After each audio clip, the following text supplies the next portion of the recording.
দীর্ঘদিন ধরেই বাংলাদেশ পোলিও মুক্ত দেশ হিসেবে আন্তর্জাতিক স্বীকৃতি ধরে রেখেছে।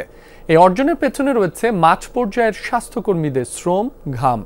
তাদের অক্লান্ত পরিশ্রমে টিকার আওতায় এসেছে প্রত্যন্ত গ্রামের শিশুরাও। তবে এই টিকা যোদ্ধারা বলছেন, রাষ্ট্রীয় স্বীকৃতি ও ন্যায্য প্রাপ্তিতে এখনো বঞ্চিত তারা। বিশ্ব পোলিও মুক্ত দিবসে টিকা যোদ্ধাদের খবর জানাচ্ছেন বিএম খোরশেদ। নতুন ব্লেন্ডে আরো রিচ অ্যারোমায় সেলন ফ্যামিলি ব্লেন্ড টে। গাছের ফাঁক গলে উকি দিচ্ছে সকালের সূর্য। ধীরে ধীরে জেগে উঠছে শহর, ছন্দে ফিরছে চারপাশ।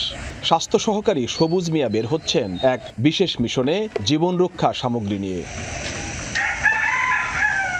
রোদ বৃষ্টি উপেক্ষা করে স্বাস্থ্যকর্মীরা প্রত্যন্ত এলাকাতেও পৌঁছে দিচ্ছেন জীবন রক্ষাকারী টিকা। তাদের প্রচেষ্টায় বাংলাদেশ যেমন পোলিও মুক্ত হয়েছে, তেমনি মানুষের মাঝে কমেছে টিকা ভীতি। সচেতন মা হিসাবে আমরা কোনো ভয় পাই না। আমাদের সন্তান যেন সুস্থ থাকে, সেজন্য আমরা রেগুলারলি টিকা দিই। টিকা দেই, বাচ্চা সুরক্ষা থাকবে, রোগবালাই থেকে মুক্ত থাকবো, মানে সেই জন্য আমি চাই যে সরকারে এই কর্মসূচিটা চালু রাখুক, আর হইল মানে এইটা থেকে আমরা অনেক উপকৃত হই। মাঠ পর্যায়ের স্বাস্থ্যকর্মীরাই বাংলাদেশের টিকা কার্যক্রমকে বিশ্বমানের পর্যায়ে পৌঁছে দিয়েছেন, কিন্তু সেই সাফল্যের কৃতিত্ব ভাগ নেওয়ার সুযোগ পাননি তারা। বরং অভিযোগ, বছরের পর বছর শিকার হচ্ছেন বৈষম্য আর বঞ্চনার। আমরা যখন কাজটা করি তখন নিজের সন্তানকে যেভাবে ভালোবাসে আদর করে ঠিক সেভাবে সেবা দিতেছি। দীর্ঘদিন যাবৎ একই গ্রেডে চাকরি করে আসছি। এই গ্রেডের চাকরিতে আমাদের আসলে সংসার চলে না। সরকার বড় বড় অ্যাচিভমেন্ট নিচ্ছে এবং বিদেশ থেকে পুরস্কার আনছে, কিন্তু আমাদের ভাগ্য যেখানে আছে সেখানেই থেমে আছে, আমাদের কোনো পরিবর্তন হচ্ছে না। তাদের দাবি পূরণে বহুবার আশ্বাস মিলেছে সরকারের তরফ থেকে, কিন্তু বাস্তবায়ন হয়নি। এখনো অপেক্ষায় প্রায় 26,000 স্বাস্থ্যকর্মী। মানে যেগুলো ন্যায্য দাবি সেগুলো সরকার অবশ্যই হয়তো শুনবে।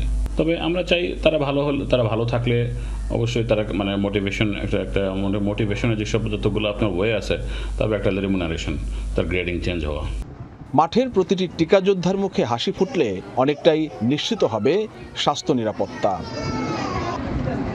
একটা সময় বাংলাদেশের শিশুর জন্য প্রাণঘাতী ছিল পোলিও, কিন্তু এখন সেই ভাইরাস ইতিহাসে স্থান পেয়েছে মাঠের এই কর্মীদের হাত ধরে। তাই এখন সময় এসেছে তাদের ন্যায্য প্রাপ্য নিশ্চিত করার, যাতে করে তারা আরও উদ্যম নিয়ে এগিয়ে নিতে পারেন টিকার এই জয়যাত্রা। B M Khorshed, Jamuna news, Manikganj.